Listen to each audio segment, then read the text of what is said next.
Hello students, welcome to my channel. आज से हम माइक्रोबायोलॉजी की सीरीज स्टार्ट करेंगे। माइक्रोबायोलॉजी सीरीज पहले मैं नहीं बना रहा था क्योंकि बहुत सारे स्टार एजुकेटर्स, नजीब सर हो गए या और अदर टीचर्स भी आप ले लीजिए, उन्होंने बहुत डिटेल में और बहुत अच्छी पढ़ा रखी है।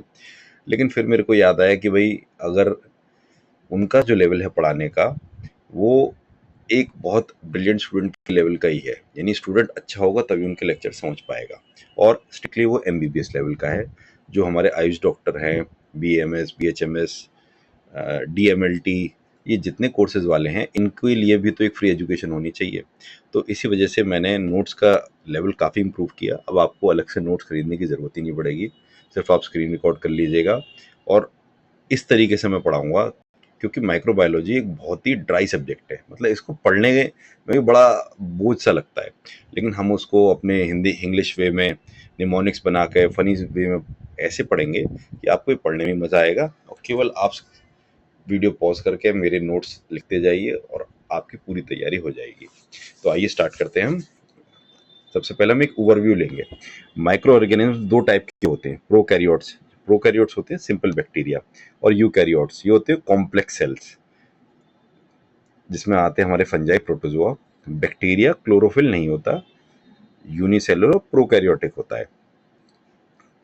एग्जाम फोकस में आपको क्या देखना है, इनकी शेप्स और अरेंजमेंट, सेल वॉल में क्या डिफरेंस है ग्राम पॉजिटिव या ग्राम नेगेटिव बैक्टीरिया में, ठीक है, फ्लैजेलाई, पिलाई, कैप्सूल, स्पोर्स, ग्रोथ कर्व और ग्रोथ को अफेक्ट करने वाले फैक्टर्स। हर चैप्टर को हम इतने साइंटिफिकली ब्रेक डाउन करके पढ़ेंगे कि आपको मजा ही आ जाएगा। प्रोकैरियोट्स वर्सेस यूकैरियोट्स, इसमें हम स्कूल बैग एनालॉजी लेंगे। सोचो सेल एक स्कूल बैग है। Prokaryotes is equal to simple school bag, इसमें कोई बॉक्सेस नहीं है, कोई ऑर्गेनेल्स नहीं है। यूकैरियोट्स एक फैंसी बैग है, इसमें मल्टीपल बॉक्सेस है और ऑर्गेनेल्स है। इसके फीचर्स हम देख लेते हैं। प्रोकैरियोट्स में न्यूक्लियस नहीं होता है, कोई ट्रू न्यूक्लियस नहीं होता। यूकैरियोट्स में ट्रू न्यूक्लियस होता है। यानी कि एक तरीके से प्रोकैरियोट आपका हो गया एक जिप वाला सादा बैग, जिसमें खोला और आपने बेसिक चीज़ें रखी हुई है। और यूकैरियोट हो गया आपका लैपटॉप बैग, इसमें आपकी चाबी के लिए भी अलग जगह है, चार्जर के लिए भी अलग जगह है, लैपटॉप के लिए अलग है, बुक्स के लिए अलग है। तो इस एनालॉजी से आप इजीली रिमेंबर कर पाएंगे। इसमें ऑर्गेनेल्स नहीं होते हैं प्रोकैरियोट्स में, और यूकैरियोट्स में ऑर्गेनेल्स प्रेजेंट होते हैं। डीएनए इसमें सिंगुलर सर्कुलर क्रोमोसोम होता है, और यूकैरियोट में multiple linear chromosomes plus histones होते हैं। इसमें राइबोसोम्स होते हैं जो कि 70S होते हैं, और यूकैरियोट्स में 80S होते हैं और 70S होते हैं, माइटो और क्लोरो। सेल वॉल पेप्टिडोग्लान होती है, म्यूरिन, और प्लांट्स में सेलुलोज और फंगाई होते हैं। Bacterial size and microscopy, size इनका जो होता है उसकी विड्थ होती है 0.2 to 1.5 micrometre, length 3 to 5 micrometre. Microscope से हम देख सकते हैं, देखिए सिंपल और कंपाउंड में रूटीन व्यूइंग हो जाती है, चाहे वो लाइव और स्टेन्ड स्मीयर्स हो। फेस कॉन्ट्रास्ट से भी हम देख सकते हैं, इंटरनल स्ट्रक्चर से हमें क्लियर आता है क्योंकि रिफ्लेक्टिव इंडेक्स डिफरेंस उसमें मिलता है। Dark field, reflected light, slender organisms shine bright, ठीक है। इलेक्ट्रॉन में बहुत हाई मैग्निफिकेशन होता है तो वैक्यूम रिक्वायर्ड होता है, ठीक है। स्टेनिंग का स्टेनिंग स्नैपशॉट देख लेते हैं। सिंपल स्टेन के लिए हमें एक ही डाई लेनी होती है, जैसे कि हमारी मिथिलाइन ब्लू। मिथिलाइन ब्लू बहुत इंपॉर्टेंट डाई है और रिसेंटली इसके मल्टीपल यूजेस और निकल के आए हैं।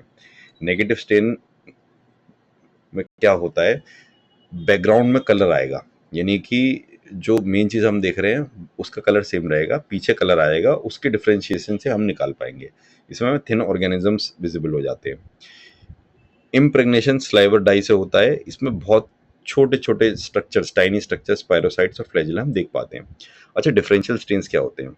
ग्राम स्टेन होता है हमारा मेन, एक ब्रॉड कैटेगरी, उसमें ग्राम पॉजिटिव हो गया। ग्राम पॉजिटिव में तीन चीज़ें आपको मिलेंगी, एक तो पर्पल कलर आएगा, इसमें थिक पेप्टिडोग्लाइन होगा और टेकोइक एसिड्स होंगे। ग्राम नेगेटिव में पिंक होगा, थिन पेप्टिडोग्लाइन होगा प्लस आउटर मेम्ब्रेन होगी, इसमें एलपीएस या एंडोटॉक्सिन प्रेजेंट होगा। Acid fast staining, acid fast staining झील नीसन स्टेन होता है, ये हमने हिस्टोलॉजी में बहुत डिटेल में किया है। इसमें टीबीआई, बेसेलाई रिजेक्ट एसिड डीकलराइजेशन। देखिए माइक्रोबायोलॉजी में क्या है, हिस्टोलॉजी के बहुत सारे कॉन्सेप्ट्स आ रहे हैं, कुछ हेमेटोलॉजी के भी आ रहे हैं। तो आपने अगर सीरीज फॉलो करी होगी ना तो आपको कोई दिक्कत नहीं आएगी। मैं फिर जो न्यू स्टूडेंट्स हैं उनके लिए ये एडवाइस दूंगा कि जिस भी आप प्लेलिस्ट को करें उसको स्टार्टिंग से करेंगे, स्टार्टिंग में हम बेस बनाते हैं, नहीं तो आगे के चैप्टर्स जो इजी हैं वो भी आपको डिफिकल्ट लगेंगे। अच्छा, शेप्स और अरेंजमेंट्स क्या होते हैं इनके, इसमें स्टूडेंट सबसे ज़्यादा कंफ्यूज होते हैं। ये एमसीक्यू और वाइवा दोनों में पूछा जाएगा। कोकाई हमारा राउंड या गोल होता है। बेसलाई रॉड लाइक डंडी की तरह होता है। विब्रोई कोमा शेप्ड होता है, कोमा जैसा हमारे कीबोर्ड में बना होता है। स्पिरेला रिजिड स्पाइरल होता है। स्पायरोसाइट्स फ्लेक्सिबल स्पाइरल होते हैं। एसिड्रोमाइसाइट्स ब्रांचिंग फिलामेंट्स होती है। Mycoplasma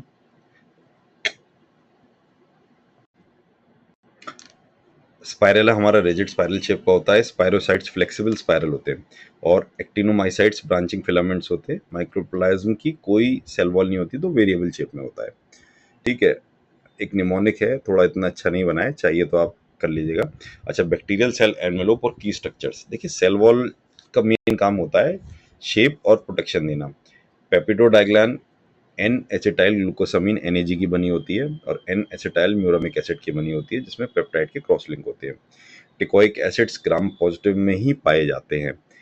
teichoic acids gram negative में नहीं पाए जाते, क्योंकि ये नेगेटिव चार्ज के होते हैं। इसका काम मेजर एंटीजन की तरह होता है और आयन ट्रांसपोर्ट, एंकरिंग, परमिबिलिटी, तीनों काम ये करती है। आउटर मेम्ब्रेन जो होती है वो केवल ग्राम नेगेटिव होती है। वो फॉस्फोलिपिड और LPS एंटीटॉक्सिन जो होते हैं हमारे, पोरिन, लिपोप्रोटीन, इन सबको लिंक करती है। यानी ग्राम नेगेटिव में आपको फॉस्फोलिड और एंडोटॉक्सिन मिलेंगे और ग्राम पॉजिटिव में आपको टिकोइक एसिड मिलेगा। साइटोप्लाज्मिक जो मेम्ब्रेन होती है वो एक सेमी परमेबल बैरियर होती है, यानी कि हम उसको सेलेक्टिव ट्रांसपोर्ट के लिए यूज कर सकते हैं। इसमें एनर्जी लगेगी और एंजाइम्स ही वो ट्रांसपोर्ट करवा पाएंगे। साइटोप्लाज्म 80% वाटर होती है, जिसमें राइबोसोम्स DNA मिलते हैं जो कि सर्कुलर और हैप्लॉइड होते हैं। प्लाज्मिड्स एक्स्ट्रा DNA होते हैं। राइबोसोम्स जो होते हैं वो प्रोटीन सिंथेसिस के सेंटर होते हैं और 70S ये उसमें मिलता है हमारा प्रोकैरियोट्स में। मीजोसोम्स मेम्ब्रेन इन्वेजिनेशंस होते हैं। इन्वेजिनेशन मतलब कोई निकली हुई सतह के टाइप की। ये रेस्पिरेटरी एंजाइम्स की तरह काम करते हैं और सेल डिवीजन में भी असिस्ट करते हैं।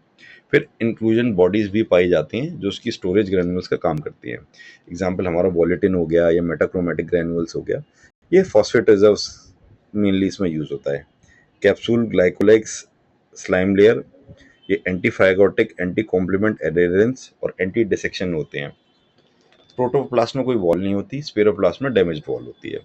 MCQ क्वेश्चन है, स्पेरोप्लास्ट में कैसी वॉल होती है और प्रोटोप्लास्ट में किस तरह की वॉल होती है। ठीक है, ये फ्रेजाइल फॉर्म्स होती है और प्रोटोप्लास्ट रिप्रोड्यूस नहीं कर पाते। फ्लैजेला की मोटिलिटी एग्जाम्पल के साथ पहला हो गया हमारा मोनोट्राइक्यस, ये सिंगल फ्लैजेलम होता है इसमें एक एंड पे, और उसका एग्जाम्पल है विब्रो कोलेरा। लोफोट्राइक्यूस, ये इसमें एक एंड पे टफ पाई जाती है, केवल एक एंड पे, दूसरे पे नहीं। इसका एग्जाम्पल है बार्टोना बेसिफॉर्मस। फिर हो गया हमारा एम्फीट्राइकस, ये सिंगल या टफ पाई जाएगी दोनों एंड पे, यानी एम्फी का मतलब ये हो गया दोनों साइड से वो एक सा लगेगा। इसका एग्जाम्पल है स्पाइरल सर्पेंस। फिर पेरिट्राइकियस हो गया, ये ऑल अराउंड द सेल पाई जाएंगी और इसका एग्जाम्पल है इकोलाई। देखिए मोटिलिटी स्टाइल, मोटिलिटी सर्पेंटाइन की मोटिलिटी सांप की तरह चलता है सैल्मोनेला। विब्रियो एक डार्ट जैसे जो फेंकने वाला डार्ट होता है उसकी तरह चलता है। लिस्टीरियम मोनोसाइटोजिनस टम्बल करता है, गिरते गिराते चलता है। ठीक है, ऐसी पिलिया फेमरलाई एडिशन का काम करते हैं, इसमें कॉमन पिलाई होता है और एंटी फाइगोसाइटिक इनका रोल होता है। सेक्स पिलाई DNA ट्रांसफर का काम करते हैं और इसमें कंजुगेशन प्रेजेंट होता है। स्पोर्स का सर्वाइवल मोड होता है, नॉट रिप्रोडक्शन। ठीक है, हाईली, ये भी अगेन एक MCQ क्वेश्चन है कि स्पोर्स का क्या मेन मैकेनिज्म होता है। इसकी हाईली रेजिस्टेंट रेस्टिंग स्टेज होती है कोर, जिसमें कोर कोक्स या कॉर्टेक्स पड़ा होता है और वो रिएक्ट नहीं करता। इसमें एक सेल जो होता है एक एंडोस्पोर बनाता है और ये हीट रेजिस्टेंस होते हैं, ये इनकी इंपॉर्टेंस होती है। और कितनी भी एडवर्स कंडीशन आ जाए ये इनका कुछ नहीं बिगड़ता। ग्रोथ और मल्टीप्लिकेशन कैसे होता है इसमें, ये बाइनरी फिशन के उस पर होता है। इसमें टोटल काउंट हम कैलकुलेट करेंगे living and dead. Viable count हमारा लिविंग होगा और एबल टू मल्टीप्लाई होगा, यानी कि अगर हमें टोटली उसके नंबर बताना है तो इसमें लिविंग प्लस डेड दोनों देखेंगे और वाइबल काउंट हमारा केवल लिविंग होगा। अब आ गया हमारा बैक्टीरियल ग्रोथ कर्व। देखिए बैक्टीरियल ग्रोथ कर्व एक इंपॉर्टेंट क्वेश्चन है कॉन्सेप्चुअली। पर मैंने ये PYQs में नहीं पाया है। अगर आपकी यूनिवर्सिटीज़ में ये पूछा गया है तो आप इसको ज़रूर कर लीजिएगा और ईजी है। देखिए इसके 4 फेज़ होते हैं, lag phase, log phase, stationary, decline. Lag में क्या होता है कि ग्रोथ तो हो रही है लेकिन अभी एडजस्टमेंट हो रहा है। जैसे आप ने देखा होगा, लैग को मैं कैसे समझाऊँ आपको, आप कार का एक्सीलेटर दबाते हैं तो ऐसा नहीं होता कि एक्सीलेटर दबाते ही गाड़ी भागने लग जाती है। कुछ सेकंड का टाइम लगता है तब एकदम गाड़ी भागती है। तो वही ये फेज़ होता है कि तैयारी तो सब कुछ हो रही है, साइज़ भी बढ़ रहा है लेकिन अभी नंबर्स इतने नहीं बढ़ रहे हैं। लॉग फेज़, एक्सपोनेंशियल फेज़ तेज़ी से डिवाइड होता है, इसमें नंबर्स स्काई रॉकेट हो जाते हैं। स्टेशनरी फेज में न्यूट्रिएंट्स कम होते हैं और टॉक्सिन ज़्यादा होता है, यानी ग्रोथ और डेथ रेट बराबर आ गया। नए सेल्स बन भी रहे हैं, पुराने मर भी रहे हैं। और आपने देखा होगा जहाँ भी लिविंग ऑर्गेनिजम्स होते हैं वहाँ पे उनका एंड प्रोडक्ट टॉक्सिन भी होता है, तो वो भी प्रोड्यूस हो रहा है। तो एक्सोटॉक्सिन्स या एंटीबायोटिक्स भी इसमें बन सकते हैं। डिक्लाइन हमारा ये होगा कि डेथ रेट हो गया वो ग्रोथ रेट से ज़्यादा हो गया, पॉपुलेशन गिरती जा रही है और इन्वोल्यूशन फॉर्म्स आते जा रहे हैं। फैक्टर्स अफेक्टिंग ग्रोथ रेट, अगर बैक्टीरियल उस पर क्वेश्चन नहीं आया तो फैक्टर्स पे तो ज़रूर आएगा, यानी दोनों में से एक बहुत इंपॉर्टेंट है। शॉर्ट के लिए तो कम से कम, मतलब इस चैप्टर का सबसे इंपॉर्टेंट टॉपिक है, इसीलिए मैंने इसको इतनी डिटेल में लिया है। इसमें देखिए ग्रोथ कैसे बढ़ेगी, एक बार आप सोचिएगा, ग्रोथ कब बढ़ती है किसी भी चीज़ की, जब आप उसमें खाना, पानी, धूप, हवा सब देंगे ना, वही बेसिक कॉन्सेप्ट है। तो आप इसमें सारी ये फैक्टर्स जरूर याद कर लीजिएगा, nutrition, oxygen, CO2, temperature, moisture, light. अगर ये भी आपको याद हो गया तो आप आगे के लिखाएंगे। Nutrition water plus carbon plus nitrogen plus salt, इससे ग्रोथ फैक्टर और विटामिन मान लीजिए। ऑक्सीजन एनेरोब्स फैकुलेटिव मैक्रोफाइल्स, इसमें क्या होता है, obligate anaerobes die on O2 exposure, यानी कई सेल्स होते हैं जो ऑक्सीजन की कमी में ही ग्रोथ करते हैं, तो अगर उनको ऑक्सीजन मिलेगी तो उनकी डेथ हो जाएगी। ये केवल ऑब्लिगेट के साथ होगा, बाकी सबको ऑक्सीजन चाहिए। CO2 की स्मॉल अमाउंट नीडेड होती है, बहुत ही सेलेक्टिव होते हैं जिनको सम अमाउंट, जिनको हाई CO2 चाहिए। तो इसमें एग्जांपल हम लेंगे, Brucella abortus needs higher CO2। Temperature optimum अलग अलग स्पीशीज के हिसाब से अलग अलग होता है। मीसोफाइल्स को 25 से 40 चाहिए, साइकोफाइल्स को लेस देन 20 चाहिए और थर्मोफाइल्स को 55 से 80।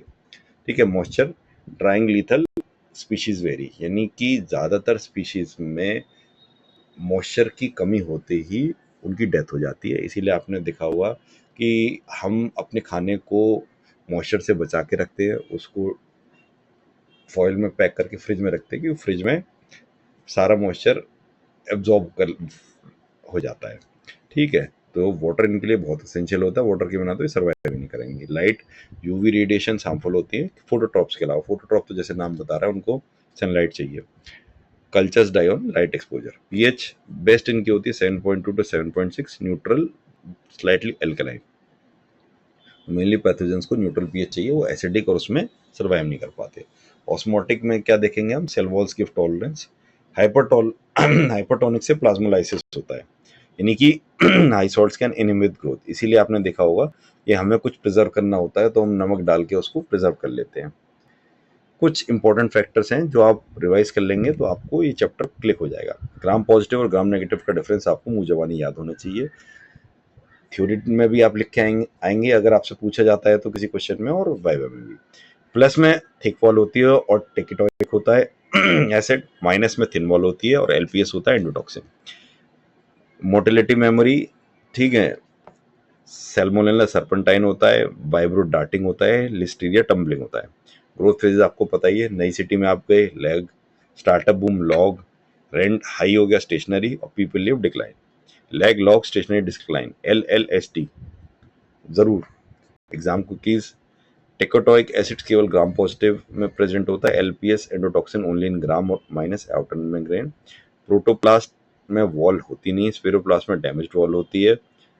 कैप्सूल एंटीफाइगोटिक होता है और हमको नेगेटिव स्टेन में बेटर दिखेगा। वॉल्यूटिन मेटाक्रोमेटिक ग्रेनुल्स, फॉस्फेट स्टोरेज होनी चाहिए इसमें। एक पेज की समरी मैं होल्ड कर देता हूँ 2 सेकंड जब तक मैं अपनी बात बता देता हूँ।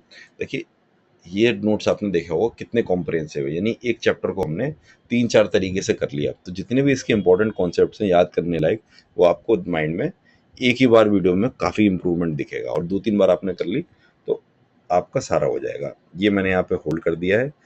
जितनी ये cell type, gram positive, gram negative, shape, arrangement, structure, growth curve, growth factor, केवल इनको तो ज़रूर ही लिखिए। अगर आप वीडियो में स्टार्टिंग में आपको लग रहा है कि यार पूरी वीडियो के नोट्स थोड़ी ना बनाऊंगा मैं, तो इनको तो ज़रूर बना लिए, इतने से ही आपका हो जाएगा। ठीक है, इसी के साथ हम नेक्स्ट चैप्टर करेंगे।